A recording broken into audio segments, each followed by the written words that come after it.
तर्जुमान सिंध हुकूमत सैयदा तहसीन आबदी का कहना है कि सिंध हुकूमत ने तालीम सेहत पानी इंफ्रास्ट्रक्चर पर मजमूई तौर पर 2000 अरब से जायद खर्च किए। तर्जुमान सिंध हुकूमत ने मिफ्ता इस्माइल की तनकीद पर रद्द अमल देते हुए कहा कि मिफ्ता साहब, तालीम का बुरा हाल तब था जब फैसले कमर्शियल इश्तिहारियों से होते थे।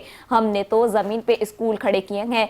सिंध में 1600 स्कूल्स की मरम्मत, 200 से जायद मॉडल स्कूल्स और 2025-19 का अरब का एजुकेशन बजट आपकी मालूमात अधूरी हैं। सैयदा तहसीन आबदी ने कहा कि 14 अरब का ताना वो दे रहे हैं जो शायद ये नहीं जानते कि ये रकम सिर्फ एक सेक्टर के लिए थी, बाकी अरबों अभी बाकी हैं। मुल्क की बेहतरी की बात करने वालों से गुजारिश है कि पहले खुद बताएं उन्होंने बतौर वजीर क्या बेहतरी की। सिंध हुकूमत ने कानून साजी, बल्दियाती निज़ाम और राइट टू इंफॉर्मेशन जैसे इकदाम किए।